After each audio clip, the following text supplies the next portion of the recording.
When it comes to visiting Disneyland, there are some things that people really underestimate, and one of the top things is the amount of walking and standing that you'll be doing while you're on your vacation. Let's take a look at some of the best ways to stop this from ruining your trip. How's it going, everybody? Brian with RTD Adventures here, and if you're like me, you have probably spent a good deal of time in Disneyland with your feet just killing you. Now, this is a problem that absolutely everybody deals with. I even asked a VIP tour guide what they do to combat their sore feet, and they just said, you gotta tough it out. All right, this is something that's unavoidable, but there are things that we can do to help reduce the stress of being on your feet all day long. Now, I recently came across a brand of shoes called Theme Parkist, and they help people prepare for the physicality of being in a theme park all day. Now, you're gonna be walking 10 plus miles a day. We've talked about this before, and this is something that you cannot take lightly. You cannot take this for granted. I actually got a pair of these shoes, and I'm gonna be testing them out to see if they actually will help with the soreness of my feet while I'm in Disneyland. We're gonna put this to the ultimate stress test by spending 3 full days in the parks with these shoes. Now, because walking fatigue is such a common complaint at theme parks, the team at Theme Parkist actually got together and wrote something called Get Ready to Walk. It's a walking fitness plan for theme parks as a fit before fun training guide for both fit and fitness averse consumers. So this is actually a free program they have available for download off of their website. I'm gonna stick the link of that in the description down below. If you are interested in checking out this free walking guide, I tell you, this can go a long way into making sure that you are having a great park experience. The last thing you want is to have never exercised a day in your life and then show up to Disneyland and expect to walk 10 miles every day for the course of your vacation. Now, among the things that you're gonna find in this walking fitness guide, you're gonna find some commonly asked questions about wearing the right kind of shoes in the parks. You're gonna find information about foods that fuel, so things that can help keep you going during your long and strenuous days. Information about staying hydrated, right? This is stuff that we talk about all the time, so it's great to see that other people are spreading this information. This is such a helpful tool when you're trying to make sure that you don't get injured or you don't get dehydrated during the course of your vacation. And these fitness plans are great for anybody of any fitness level. You don't have to be an athlete to start this. And even if you are an athlete, it's a great place to go to make sure that you're getting yourself in the right kind of conditioning. The fitness that you have for one activity doesn't necessarily carry over to the kind of fitness required for another one. So if you want to get good at walking, plain and simple, you need to practice walking. Now, of course, this next point is pretty obvious, but making sure that you have shoes that fit well are gonna be super important. If shoes are too small, you can cause a lot of irritation and injury to yourself. I'm talking about things like blisters. You can actually lose a toenail. My wife did this on a trip to Disney World where she had a pair of shoes she really wanted to wear, but they ended up being too small, and one of her toenails actually fell off. Don't let this happen to you. All right, so let's kick this off. I've ordered my shoes and I have actually not yet opened them up. So I just recently got them in the mail. So this will be the first time that I've actually checked these out. And you guys, take a look at this. These are an Epcot inspired design. So I absolutely love Epcot, and even though that's not Disneyland, right? That's Disney World in Florida, I just had to get these shoes for myself because I love the design. Now, taking a look at these, they are super lightweight.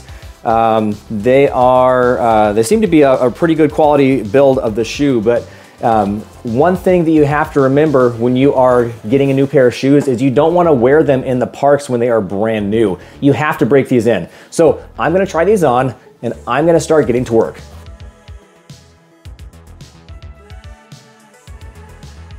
Now, just trying these shoes on for the first time, I can already tell these are comfortable shoes. Kind of what I expected, because they're actually made to order. So these are athletic shoes that are not sitting on a shelf somewhere. They measure, or you take your measurements rather, of your foot size and you send it into them when you order your shoes, and they're custom made to fit your feet based off of the measurement that you send in. And they're not too tight, but they are snug. I can tell by the way they fit, they fall right in line with the kind of shoes I typically like to buy when I'm looking for something for the theme parks. But again, the only way to really tell if these are gonna work out or not is to put them to the test. So let's get walking. Now, if you are going to embark on a fitness journey, I really suggest doing that with a friend.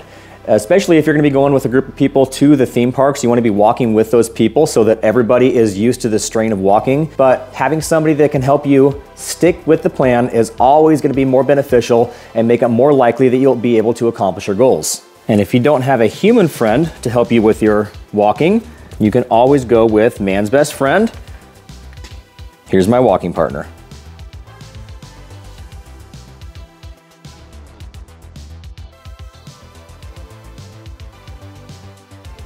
Now I'm back from a couple laps around the block, and I gotta say these shoes are really comfortable, but remember that this is only the first day of using them. Shoes have to be broken in. So the ultimate test is gonna be going from now and breaking them in over the course of the next month. All right, I'm gonna be going on daily walks with these so they're nice and broken in.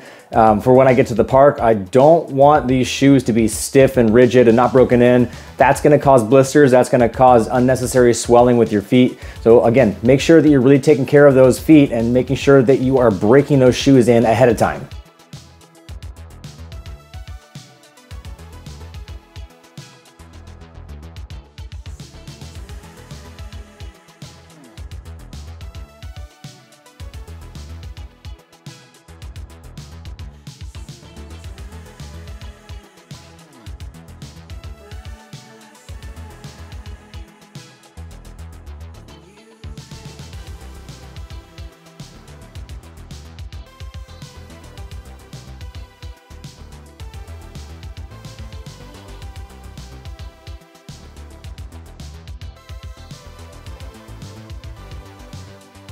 All right, everybody, I have returned from my trip to Disneyland. And before I actually give my thoughts on my time with these shoes, let me just come out and say that I was not sponsored by Theme Parkist. They didn't pay me to make this video or do a review. They just provided me with a free pair of shoes.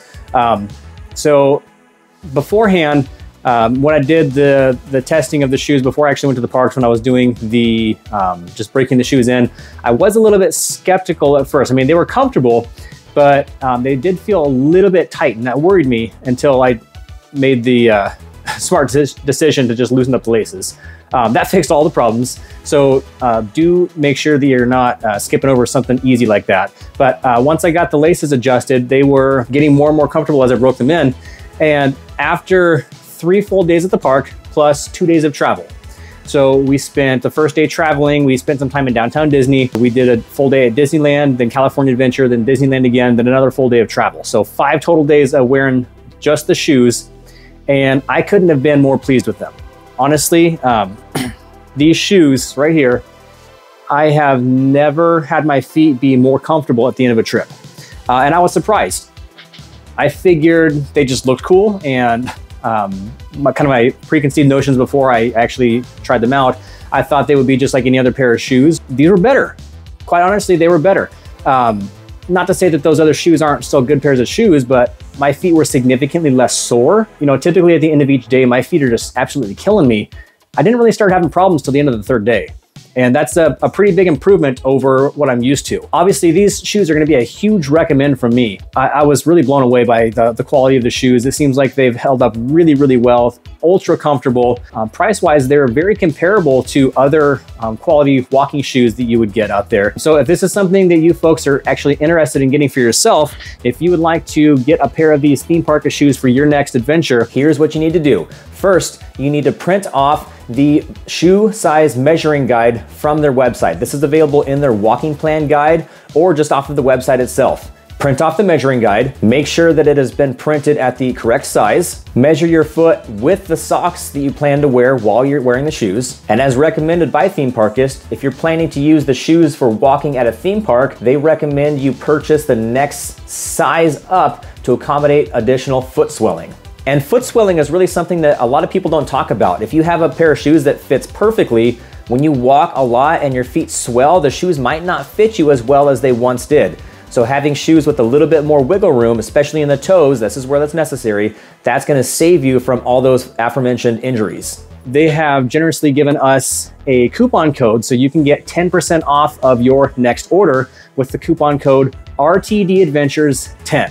Go online to their website and you can follow their sizing guide, you can follow their exercise plan, and then get 10% off of your shoe purchase with RTD Adventures 10. So all in all, I had a really awesome experience with these shoes. These ones seem like they're gonna last me a while, but they've got a lot of really cool designs, and I will definitely be checking out more of these in the future. So this is not my last pair of Theme Parkist shoes for sure.